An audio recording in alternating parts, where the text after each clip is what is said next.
Alright guys, TacticalRab back again today. Hope you're all doing well and enjoying your day so far. Welcome back to Valorant News. Champs is just around the corner. Rostermania is continuing on behind the scenes as well. A little bit of spice and drama on the timeline last night as well, between a couple of, well, current and former Valorant players. Very much intrigued to your thoughts in the comment section below. If you enjoyed the video, hit the like button. It's the best thing you can do to help the channel reach more people. Please consider subscribing as well if you haven't already. The growth has been immense. Firstly, this. So yesterday, the champions of Valorant, they come up with their champion song rights. We kind of preempted this for a couple of days.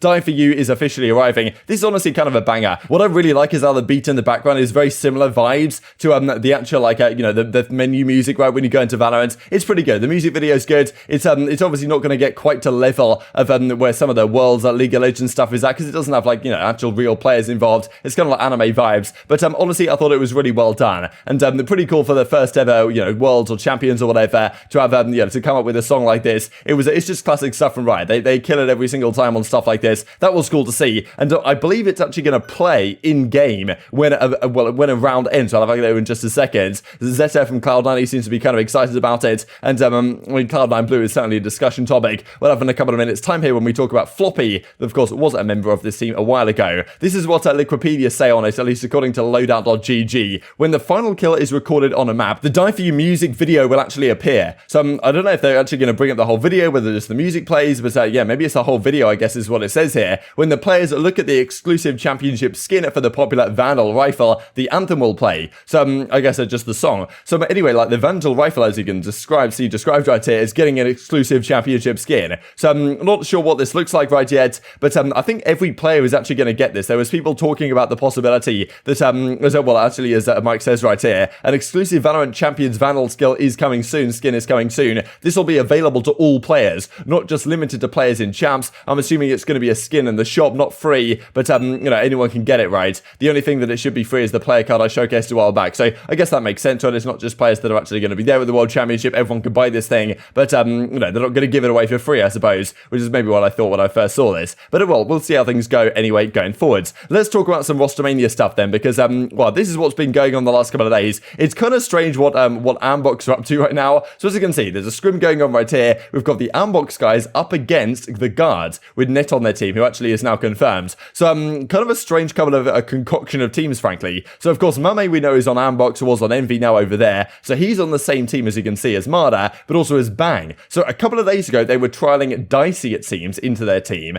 Now maybe Dicey isn't a thing going there anymore. Maybe it's Bang who's going there instead, formerly of TSM. You see he's still getting his name right here. So maybe it's TSM Bang, formerly TSM Bang, over to Andbox now instead. And like, where's Dicey going to be? I don't really know. On the other side, this is a great screenshot, frankly, because you've got Net on the guard playing with Critical of BBG and also Harmful. So this kind of a scrim that they've got going on, maybe a couple of trials happening with Bang here, maybe with the Andbox guys, and then you've got Harmful and Critical with the guards. Of course, that new team that came in very recently. So not really sure what to make of this, frankly. Andbox in a kind of interesting state. Of course, they actually lost to BBG relatively recently at that showdown, but they've been trialing all sorts of players. They've got Vice, Alexander, Mame, Marder, of course, and they're thinking, okay, who do we bring in? Does Dicey come in? Like, are they considering this option now with Bang in the team as well? That would be kind of a nice one, frankly, as they look to rebuild pretty dramatically after, a difficult few months for them, especially starting out in Valorant. But, maybe that's what's going to happen there. Rostermania in kind of a strange spot right now. This also wanted to mention from George Geddes, Immortals player Gangster trialing with the Knights to potentially complete their roster. Nice win over Windstorm right here. So it seems like this might be the player that comes into their team.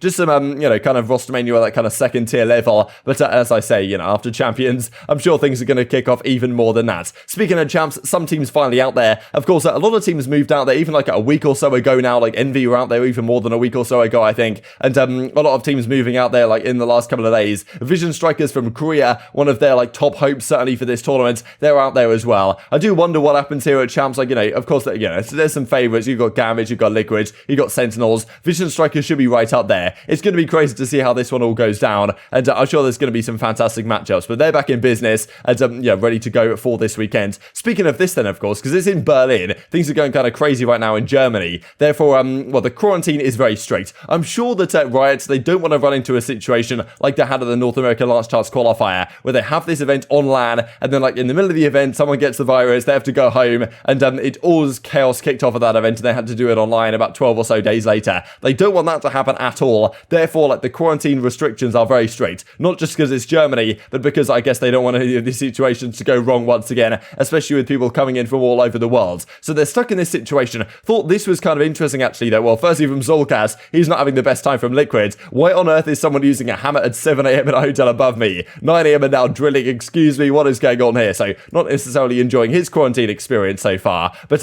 this, as SicK says, quarantine breakfast hits different here, so you know, it's an absolute banging breakfast as you can see in full force. But well, anyway, kind of an interesting reply from ShahZaM. They've got us in a jail cell. There's a guard seated in front of my room making sure I don't leave. I don't know whether that's actually true, whether he's just saying this, but I guess that is plausible, frankly. If I guess if they have like a lot of the players on the same floor next to each other, they could just put a guard there to make sure these guys don't leave and do anything wrong. Kind of strange, but I guess it is what it is. And ShahZaM's probably along the lines of, okay, you know, whatever, we'll just deal with it, get on with it, and in a few days' time, we'll be good to go again for champs. But as Vanity says, thought was kind of interesting. I mean, we are in one of the worst places in Europe for, you know, with the pandemic, right? You know, mate, it says that it makes sense they're taking precautions. Who said they shouldn't? We're just making jokes. So, you know, of course, Vanity and ShahZaM, like, I'm sure they get on pretty well, but I thought it was kind of interesting, right, that these two having a little bit of a back and forth on the timeline. Of course, there was the potential for these two teams to match up at this event, so always like to point out little things like this on the timeline, and also this that came up from Floppy. So Floppy was a player for Cloud9 Blue earlier this year, before he's now gone back to Counter-Strike. Now, some of the things he said about the CS players, or the Valorant players right now, sorry, that have come over from CS, well, let's just say that they're kind of interesting, kind of controversial, maybe sparked a bit of discussion within the scene. So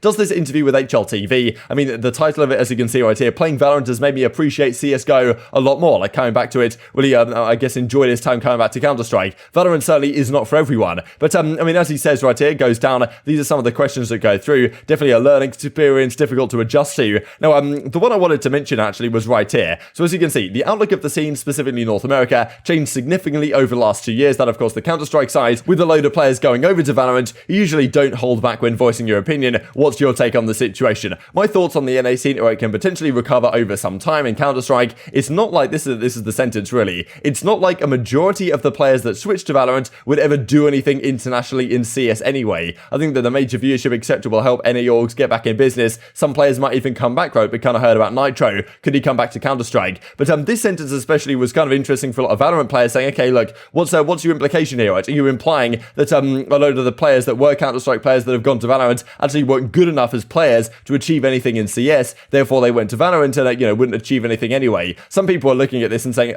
well, Floppy, are you not just describing yourself, right? A player that maybe wouldn't achieve anything in Counter-Strike, went to Valorant, and of course is now making the return. But as you can see right here, like, didn't have the greatest success on Cloud9 Blue. They played a little bit earlier this year. Like, he was on this team from April to September with not all that much success. They lost to Rise at the, you know, Challengers 1, for example. I think, you know, then he goes back, he takes a bit of a break, goes back to Counter-Strike in the end anyway. But this is SicK's response to it, right? And it was pretty interesting to hear him say this. So they weren't going to achieve anything in CSGO. Guys like SicK, for example, from the North American scene that have gone over to Valorant, you know, ShahZaM and some of his other teammates as well, I suppose, in a similar boat. I will admit there is some truth to that, not exactly because they're not particularly talented, but maybe just because Valorant actually suits them better than a game like Counter-Strike does. But as he says, but shouldn't we all be looking for opportunities to improve our lives? It's no different in competition. Find a future for yourself. There is no shame in that. Stay humble, my friends. So kind of a nice and well-balanced take I thought here from SicK, really. Just saying, look, at the end of the day, we should just do what's best for us and, yeah, stay humble, right? Maybe saying, Floppy, like, hang on a second, lads. Like, you know, let's not get ahead of yourself in terms of what you're saying here on the timeline. This has nothing to do with the two games. I had the best year of my life thanks to Valorant, but Counter-Strike made me the player I am. They both have a place in my heart. I understand both sides of the argument, but it is pointless at the end of the day. Maybe in a few years people will stop having this discussion, but for now, Valorant Counter-Strike is, I'm sure it's going to rage on. I'm sure that was Riot's intention